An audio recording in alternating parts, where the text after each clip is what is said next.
আসসালামু আলাইকুম সুপ্রিয় শিক্ষার্থীবৃন্দ, আশা করি আমরা সবাই বেশ ভালো আছি। শিক্ষার্থীবৃন্দ, ন্যাশনাল আইডিয়াল গার্লস কলেজের পক্ষ থেকে আয়োজিত আমাদের এনআইজিসি হোম কলেজের হিসাব বিজ্ঞান দ্বিতীয় পত্রের অধ্যায় সপ্তমের বেতন এবং মজুরি সংক্রান্ত আজকের ক্লাসে তোমাদের সবাইকে শুভেচ্ছা এবং স্বাগতম জানাচ্ছি। আমি প্রভাষক জয়ন্ত চন্দ্র। শিক্ষার্থীবৃন্দ, আজকে তোমাদের একাদশ শ্রেণীর হিসাব বিজ্ঞান দ্বিতীয় পর্বের উপর লেকচার নাম্বার 17 এবং যার অনুশীলনমূলক কাজ হচ্ছে লেকচার নাম্বার হচ্ছে 29 এবং অনুশীলনমূলক কাজ হচ্ছে 17। শিক্ষার্থী, এই বিষয়ে কোনো প্রকার পরামর্শ কিংবা সহযোগিতার প্রয়োজন হলে আমাদের মোবাইল নাম্বার, ফেসবুক এবং মেসেঞ্জার আইডি রয়েছে। তো শিক্ষার্থী, আমরা গত ক্লাসে তোমাদের সাথে একটি বেতন বিবরণী আলোচনা করেছিলাম, বা বেতনের দুজন ব্যক্তির, নাহিদ এবং নিলয় দুজন ব্যক্তির মোট উপার্জন এবং মোট কর্তন সমূহ বাদ দিয়ে কীভাবে নিট বেতন নির্ণয় করা হয় সেই বিষয় নিয়ে আমরা আলোচনা করেছিলাম। সেক্ষেত্রে আজকে আমরা আলোচনা করব একটি মজুরি বিবরণী। একটি প্রতিষ্ঠানে কিছু শ্রমিক রয়েছে, সেই শ্রমিকদেরকে মজুরি দেওয়া হবে। সেই ক্ষেত্রে বেশ কিছু বিষয় থাকে, যেমন স্বাভাবিক মজুরি, ওভারটাইম মজুরি, বাড়ি ভাড়া ভাতা, চিকিৎসা ভাতা কিংবা অন্যান্য ভাতা, এবং পাশাপাশি বেশ কিছু কর্তনও থাকে।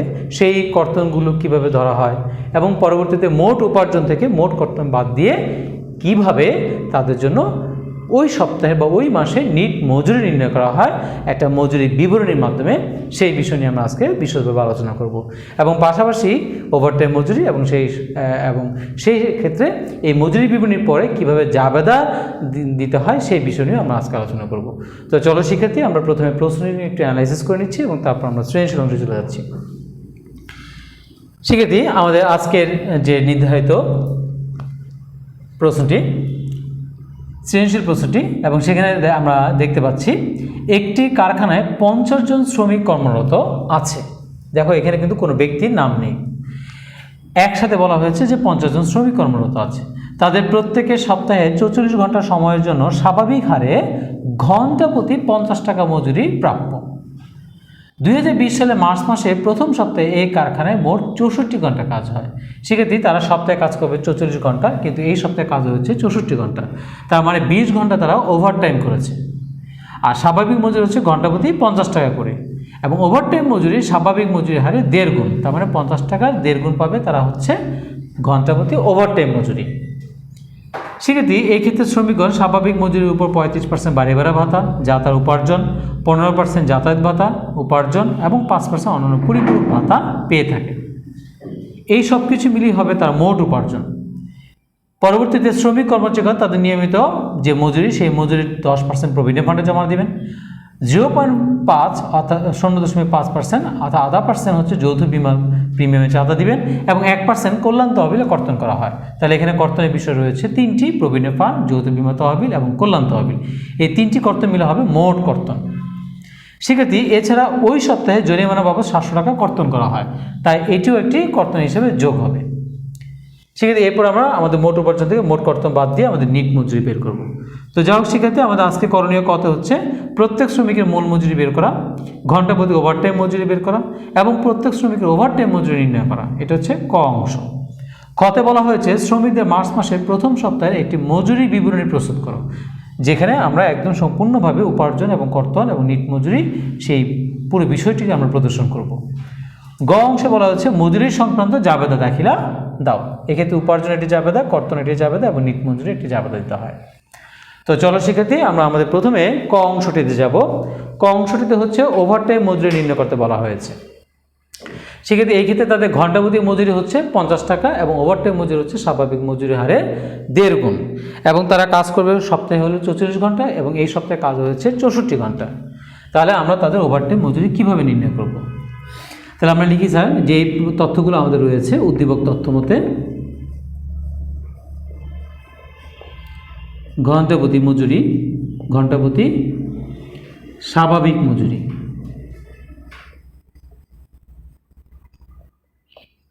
$50 টাকা রয়েছে। স্বাভাবিক কার্যঘণ্টা তাদের প্রতি সপ্তাহে কাজ করার কথা হচ্ছে 44 ঘন্টা, এবং প্রকৃত কার্যঘণ্টা অর্থাৎ এই সপ্তাহে কাজ হয়েছে 64 ঘন্টা। এবং এখানে বলা রয়েছে যে ওভারটাইম মজুরি স্বাভাবিক মজুরি 1.5 গুণ। শিক্ষার্থী, এই তথ্যগুলো নিয়ে আমরা এখন প্রত্যেক শ্রমিকের ওভারটাইম মজুরি এবং মূল মজুরি বের করব। সুতরাং প্রত্যেক শ্রমিকের মূল মজুরি,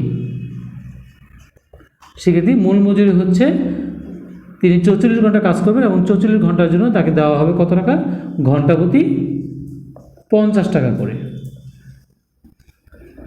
তাহলে ঘন্টা প্রতি যদি আমরা 50 টাকা বের করি, তাহলে সেক্ষেত্রে তার মোট মজুরি কত টাকা আসে সেটা হচ্ছে আমাদের তার জনপ্রতি মজুরি। তাহলে এই ক্ষেত্রে 44 ঘন্টা কাজ করবেন এবং ঘন্টা প্রতি 50 টাকা করে তিনি পাবেন। তার মানে প্রত্যেক শ্রমিকের সাপ্তাহিক মূল মজুরি হচ্ছে 2200 টাকা। শিক্ষার্থী, ওভারটাইম ঘন্টা হচ্ছে 64 বিয়োগ 44 ঘন্টা, অর্থাৎ 20 ঘন্টা। সুতরাং প্রত্যেক শ্রমিকের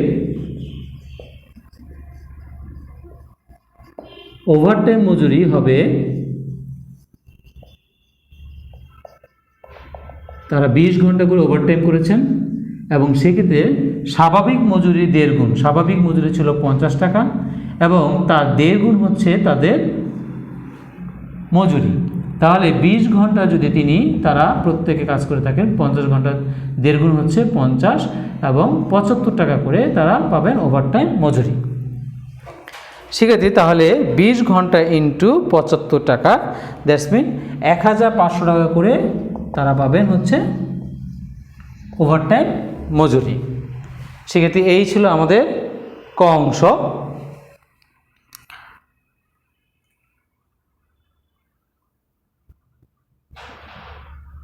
তাহলে সেক্ষেত্রে আমরা এখন চলে যাব আমাদের যে খ অংশটি রয়েছে সেই খ অংশে আলোচনা চলে যাব। তাহলে আমরা আশা করি ওভারটাইম মজুরি নির্ণয় করার বুঝতে পেরেছি। এখন আমরা খ অংশে দেখো, আমাদের যে মজুরি বিবরণী তৈরি করব সেক্ষেত্রে আমাদেরকে সম্পূর্ণভাবে একটা বক্স তৈরি করতে হয়েছে, যেখানে আমরা লিখেছি প্রতিষ্ঠানের নাম, লিখেছি বিভাগ।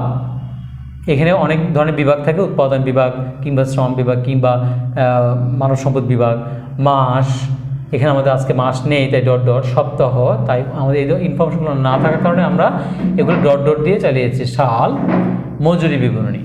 সেক্ষেত্রে এক্ষেত্রে আমাদের শ্রমিকের বিবরণীর মধ্যে ঘর তৈরি করতে হবে ক্রমিক নং, পদবি, সংখ্যা। উপার্জনের মধ্যে রয়েছে স্বাভাবিক মজুরি, ওভারটাইম মজুরি, বাড়ি ভাড়া ভাতা, যাতায়াত ভাতা, অন্যান্য ভাতা, সব কিছুকে যোগ করে আমরা একটা ঘর তৈরি করব মোট উপার্জন। কর্তনের মধ্যে রয়েছে প্রভিডেন্ট ফান্ডে কর্তন, যৌথ বিমা কর্তন, কল্যাণ তহবিলে কর্তন, জরিমানা বাবদ কর্তন এবং এই 4 কর্তন মিলে হচ্ছে মোট কর্তন। সেক্ষেত্রে এরপর আমাদের ঘরটি রয়েছে নিট মজুরি, যেটি আমরা বের করব মোট উপার্জন থেকে মোট কর্তন বাদ দিয়ে নিট মজুরি, চেক নাম্বার, স্বাক্ষর। তো এই পুরো ঘরটি আমরা এখন সমাধান করার চেষ্টা করব। সেই ক্ষেত্রে আমরা এখন প্রথমে আমরা ক্রমিক নঙে যাচ্ছি। সেই ক্রমিক নঙে আমাদের এখানে আজকে আমাদের কোনো যদি সিঙ্গেল ব্যক্তি থাকতো, অর্থাৎ প্রত্যেকটা ব্যক্তির নামে যদি থাকতো, তাহলে আমরা এখানে ক্রমিক নং দিতাম, কিন্তু আমাদের সেই ধরনের কোনো তথ্য নেই, তাই আমরা এখানে ক্রমিক নং ঘর আমরা খালি রাখতে পারি। এবং আমাদের এখানে পদবীর মধ্যে সবাই হলো কি? শ্রমিক। সংখ্যার মধ্যে প্রথমে আমরা 1 জনের অঙ্ক করব এবং সেই সাথে আমরা পরবর্তীতে 50 জনের অঙ্কটি করব, অর্থাৎ 1 জনের উপর ভিত্তি করে আমরা 50 জন আমরা বিষয়টিকে নির্ধারণ করব। তো সেক্ষেত্রে আমরা প্রত্যেক শ্রমিকের মূল মজুরি বের করেছিলাম এই সপ্তাহে কত টাকা করে? 2200 টাকা এবং ওভারটাইম মজুরি ছিল প্রত্যেকের হচ্ছে 1500 টাকা। সেক্ষেত্রে আমরা 1 জনের অঙ্কটাকে শেষ করি। সেই ক্ষেত্রে আমরা পরবর্তীতে আমরা 50 জন দিয়ে 50 দিয়ে গুণ দিয়ে আমরা তথ্যগুলোকে লিখে ফেলতে পারবো। বাড়ি ভাড়া ভাতা ছিল, সেক্ষেত্রে আমাদের প্রশ্নের কন্ডিশনে বাড়ি ভাড়া ভাতা ছিল হচ্ছে কত পার্সেন্ট? 35%। এবং এই যে 35% বাড়ি ভাড়া ভাতা, এই বিষয়টি কিন্তু মূল মজুরির উপরেই হবে, অর্থাৎ এই যে 2200 টাকার 35% যদি আমরা হিসাব করি তাহলে 770 টাকা হবে আমাদের বাড়ি ভাড়া ভাতা।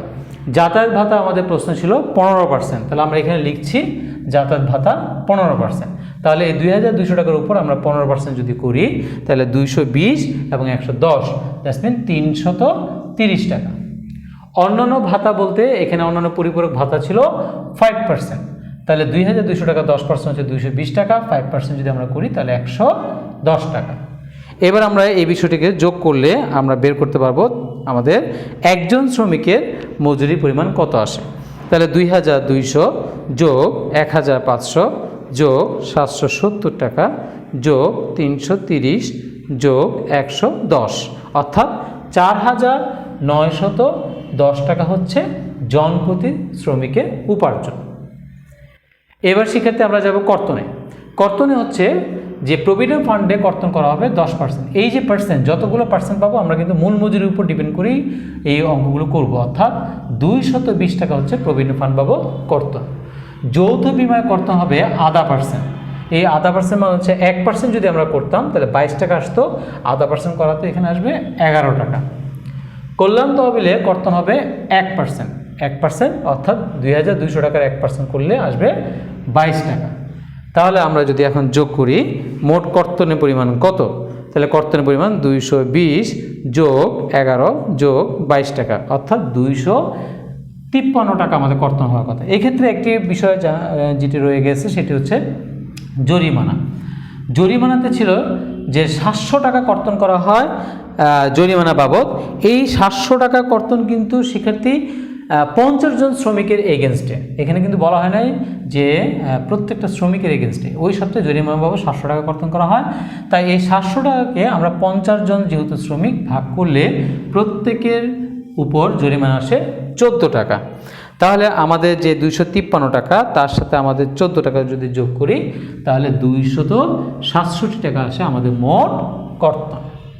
সেক্ষেত্রে এইবার আমরা আমাদের যে নিট মজুরি বের করবো, সেই নিট মজুরি হচ্ছে 4910 টাকা ছিল আমাদের মোট উপার্জন এবং 267 টাকা হচ্ছে আমাদের মোট কর্তন।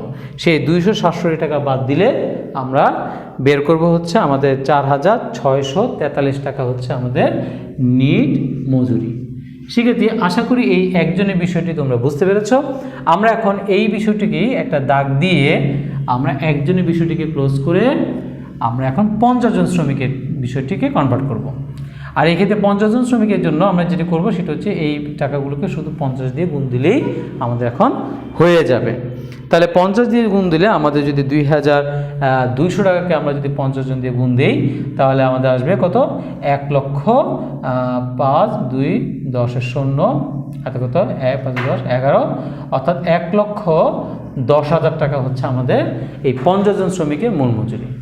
ওভারটাইম মজুরি যদি আমরা নির্ণয় করি তাহলে ওভারটাইম মজুরি হচ্ছে আমাদের কত, 1500 টাকা করে ইন্টু 50 জন, অর্থাৎ 75,000 টাকা হচ্ছে 50 জন শ্রমিকের ওভারটাইম মজুরি। আমরা যদি বের করি 770 টাকা করে 50 জন শ্রমিকের, তাহলে সেক্ষেত্রে বাড়ি ভাড়া ভাতা আসবে আমাদের 38,500 টাকা। আমরা যদি 330 টাকা করে 50 জন শ্রমিকের বিষয়টি বের করি তাহলে 16,500 টাকা আসবে যাতায়াত ভাতা। আমরা 110 টাকা করে যদি 50 জন হিসাব করি তাহলে 5,500 টাকা আসবে অন্যান্য ভাতা। আর এইভাবে যদি আমরা হিসাব করি তাহলে 4,910 টাকাকে আমরা যদি 50 জন শ্রমিক দিয়ে হিসাব করি তাহলে 2,45,500 টাকা আমাদের হওয়ার কথা। সেক্ষেত্রে খেয়াল করো 4,910 টাকাকে আমি 50 দিয়ে গুণ দিয়ে আমি বের করেছি 2,45,500 টাকা। অন্যদিকে এই সবগুলো অ্যামাউন্ট যোগ করেও কিন্তু 2,45,500 টাকা হওয়ার কথা।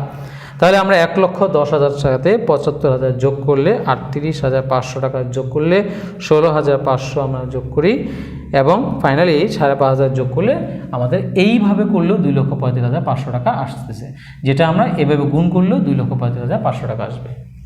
সেক্ষেত্রে এবার আমরা যাব আমাদের কর্তনে। কর্তনে 220 টাকা ইন্টু 50 জন, অর্থাৎ কর্তন হবে 250 জন শ্রমিকের কাছ থেকে 11,000 টাকা। এরপর আমাদের কর্তন হবে 11 টাকা ইন্টু 50 জন, অর্থাৎ 550 টাকা। এরপর আমাদের কর্তন হবে হচ্ছে 22 টাকা ইন্টু 50 জন, অর্থাৎ 22 টাকা ইন্টু 50 জন, অর্থাৎ 1100 টাকা। এরপর আমাদের কর্তন হবে হচ্ছে 14 টাকা ইন্টু 50, যেটা জরিমানা ছিল সামগ্রিকভাবে 700 টাকা। এরপর আমাদের যদি 267 টাকাকে আমরা যদি এখন 50 দিয়ে হিসাব করি, তাহলে আমাদের মোট কর্তনের পরিমাণ দাঁড়াবে 13,350 টাকা। সেক্ষেত্রে এই ক্ষেত্রে 267 টাকাকে আমরা যদি 50 দিয়ে গুণ দিই, তাই এই পরিমাণ হবে। অন্যদিকে এই 11,000, 12,000, 12,500 এবং 13,200, 13,350 টাকা। আমরা এইভাবে হিসাব করলে 13,350 টাকা হবে, এইভাবে হিসাব করলে আমাদের 13,350 টাকা হবে। তো যাও, আমাদের এই 2,45,500 টাকা থেকে আমরা এখন এই 13,350 টাকা বাদ দিলে, আমাদের 2,45,500 টাকা থেকে 13,350 টাকা বাদ দিলে 2,32,150 টাকা হচ্ছে আমাদের নিট মজুরি। সেক্ষেত্রে এটা অন্যভাবে কীভাবে করা যায়, আমাদের সেই 4643 যে নিট মজুরি, তাকে আমরা যদি 50 দিয়ে গুণ দিই, তাতে আমরা চেক করতে পারি 2,32,150 টাকা হয়েছে। সেক্ষেত্রে এবার আমাদের এই 50 জনের পরিমাণগুলোর নিচে আমরা সবগুলো নিচে ডাবল দাগ দিয়ে বন্ধ করে দিব, কারণ আমাদের 50 জনের শ্রমিকের তথ্যের মজুরি বিবরণী হয়ে গেল এবং এখানে চেক নাম্বার এবং স্বাক্ষর রয়েছে। ফাইনালি আমরা শেখাতেই এই নিচে আমাদের এখানে যে 4 জনের সিগনেচার লাগবে, সেটা হচ্ছে এই মজুরি বিবরণী কে তৈরি করেছে, সে প্রস্তুতকারকের স্বাক্ষর, প্রধান হিসাব রক্ষকের স্বাক্ষর, ব্যবস্থাপকের স্বাক্ষর, ক্যাশিয়ারের স্বাক্ষর। এই হলো শিক্ষার্থী আমাদের মজুরি বিবরণী। পরীক্ষায় যদি কখনো মজুরি বিবরণী আসে, তাহলে আমরা খাতাটাকে অন্যভাবে নিয়ে আমরা এই পুরো অঙ্কটাকে করার চেষ্টা করব। তো আশা করি শিক্ষার্থী তোমরা এই ক্লাস দেখাকালীন সময়ের মধ্যেই খাতায় এই বিষয়টিকে অনুশীলন হিসেবে করে নিচ্ছ। সেক্ষেত্রে তোমরা জিনিসটাকে আরও সহজে বুঝে ফেলতে পারবে। তো সেক্ষেত্রে আমরা এখন পরবর্তীতে যে বিষয়টি যাব, সেই বিষয়টি হচ্ছে মজুরি সংক্রান্ত জাবেদা, যেটি হচ্ছে আমাদের গ নাম্বার। আর জাবেদা ঘর আমরা জানি তারিখ হিসাবে নাম ও ব্যাখ্যা, কোথায় পৃষ্ঠায় ডেবিট টাকা, ক্রেডিট টাকা। এক্ষেত্রে সেক্ষেত্রে আমাদের জাবেদার জন্য যে বিষয়টি একটু দেখাতে হবে, সেই বিষয়টি হচ্ছে আমাদের এখানে মোট যে উপার্জন রয়েছে 2,45,500 টাকা, এইটি নিয়ে আমাদের প্রথম জাবেদা, মোট উপার্জন নিয়ে প্রথম জাবেদা। এবং পরবর্তীতে এই কর্তন 1টি, 2টি, 3টি, 4টি, এই 4টি কর্তনকে মোট মজুরির সাথে 4টি কর্তন বাদ দিয়ে যে নিট মজুরির পরিমাণ বের হয়েছে, সেই বিষয় নিয়ে একটি জাবেদা। এবং ফাইনালি এই বিষয়টি আমরা তাদেরকে চেকের মাধ্যমে বা নগদের মাধ্যমে পরিশোধ করব, সেটি একটি জাবেদা। তাহলে প্রথম জাবেদাটা হচ্ছে আমাদের মোট উপার্জনের যে জাবেদা, এই 2,45,500 টাকা, সেটি জাবেদা আমরা দিব মজুরি হিসাব ডেবিট, প্রদেয় মজুরি ক্রেডিট। এবং অন্যদিকে এই ফান্ডগুলো কর্তন হিসেবে সেই প্রদেয় মজুরির পরিমাণকে কমিয়ে নিট মজুরি শো করব কত, 2,32,150 টাকা। তো চলো সেক্ষেত্রে আমরা এখন জাবেদা চলে যাচ্ছি। আমাদের প্রথম জাবেদা, এক্ষেত্রে আমাদের সাধারণত সাল থাকে কিংবা মাস থাকে কিংবা তারিখ থাকে, আজকে আমাদের অঙ্কে কোনো বিষয় নেই। তো যাই হোক, আমরা সেখানে ইচ্ছা করলে আমরা ক্রমিক নং দিয়েও আমরা 1, 2, 3 দিয়ে করতে পারি। অন্যদিকে তারিখ না থাকলে আমরা তারিখের জায়গাটা খালি রেখেও করতে পারি। তো সেক্ষেত্রে আমাদের প্রথম যে জাবেদা হচ্ছে মজুরি হিসাব ডেবিট, অর্থাৎ মজুরি দেওয়া আমাদের জন্য হচ্ছে ব্যয়ের নাম, এবং প্রদেয় মজুরি হিসাব ক্রেডিট। মজুরি হিসাব ডেবিট, প্রদেয় মজুরি হিসাব ক্রেডিট, কারণ এই মজুরি টাকাটা আমাদের দিতে হবে। কত টাকা দিতে হবে, যেটা উপার্জন সেই উপার্জনের টাকাটা 2,45,500 টাকা, 2,45,500 টাকা। এবং আমরা এখানে কারণ হিসেবে দেখাবো যে অনুমোদিত মজুরি হিসাবভুক্ত হলো, অর্থাৎ অনুমোদিত মজুরি হিসাবভুক্ত হলো। সেক্ষেত্রে এই হলো আমাদের প্রথম জাবেদা। দ্বিতীয় জাবেদায় এই প্রদেয় মজুরিকে ডেবিট করবো, অর্থাৎ যে টাকাটা আমার দেওয়ার কথা, যে টাকাটা তারা প্রাপ্য, সেখান থেকে আমরা যে বিষয়গুলো কেটে রাখবো, সেই জন্য আমাদের দায়টা একটু কমে যাবে। আর দায় কমে গেলে আমরা জানি ডেবিট, তাই প্রদেয় মজুরি হিসাব ডেবিট। ভিন্ন প্রেক্ষাপটে যে ফান্ডগুলোর কারণে বা যে বিষয়গুলোর কারণে টাকাটা কর্তন হবে, সেই প্রভিডেন্ট ফান্ড হিসাব ক্রেডিট। এক্ষেত্রে প্রদেয় মজুরি হিসাব ডেবিট হবে কত টাকা, যেটি মোট উপার্জন ছিল, অর্থাৎ 2,45,500 টাকা। প্রভিডেন্ট ফান্ড হিসাবে কর্তন, সেখানে আমাদের পরিমাণ রয়েছে 11,000 টাকা। যৌথ বীমা তহবিলে কর্তন, অর্থাৎ যৌথ বীমা হিসাব ক্রেডিট, এখানে যৌথ বীমা রয়েছে 550 টাকা। কল্যাণ তহবিলে কর্তন, তাহলে কল্যাণ তহবিল হিসাব ক্রেডিট, সেক্ষেত্রে কল্যাণ তহবিলে রয়েছে 1,100 টাকা। জরিমানা বাবদ কর্তন, তাহলে জরিমানা হিসাব ক্রেডিট, তার পরিমাণ রয়েছে 700 টাকা। এবং যে নিট মজুরি অর্থাৎ 2,32,150 টাকা যে টাকাটি তারা পাবেন, সেই বিষয়টি হচ্ছে আমাদের প্রদেয় ভাউচার হিসাব ডেবিট। এই কর্তনগুলো করার পর যে টাকাটা শ্রমিকরা পাবে সেটা হচ্ছে প্রদেয় ভাউচার 2,32,150 টাকা। আমরা এখানে লিখতে পারি কর্তন হিসাবভুক্ত আর পর প্রাপ্য মজুরি নির্ণয়, এই যদি কোনো একটা কথা আমরা লিখে দিব। এবার শিক্ষার্থী 2,32,500 টাকা ওনাদেরকে পরিশোধ করতে হবে। তাই আমাদের যেটি ভাউচার অলরেডি তৈরি করা হয়েছে সেই ভাউচার অনুযায়ী তাদেরকে টাকা পরিশোধ করতে হবে। প্রদেয় ভাউচার ডেবিট, ব্যাংক হিসাব বা নগদান হিসাব ক্রেডিট। সাধারণত প্রতিষ্ঠানে ব্যাংকের মাধ্যমে লেনদেন হয়ে থাকে, তাই আমি ব্যাংক হিসাব লিখলাম। তাহলে এখানে কী করা হলো, মজুরি প্রদত্ত হলো 2,32,150 টাকা। সেক্ষেত্রে এই হলো আমাদের জাবেদা।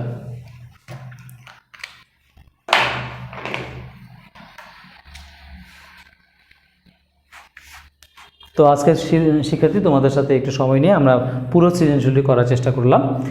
তো আমরা বিগত ক্লাসে বেতন বিবরণী আলোচনা করেছি এবং আজকের ক্লাসে আমরা মজুরি বিবরণী আলোচনা করেছি। আশা করি এই ক্লাসগুলো তোমাদের উপকার বয়ে আনছে এবং তোমরা বাসায় বসে বেশ ভালোভাবে অনুশীলন করছো। তো শিক্ষার্থী, তো তোমাদের আগামী ক্লাসে দেখার আমন্ত্রণ জানিয়ে এবং আজকের ক্লাস দেখার জন্য ধন্যবাদ জানিয়ে সকলের সুস্থতা কামনা করে, সকলের মঙ্গল কামনা করে বিদায় নিচ্ছি। আমি প্রভাষক জয়ন্ত চন্দ্রদেব। সবাই ভালো থেকো, সবাই সুস্থ থেকো।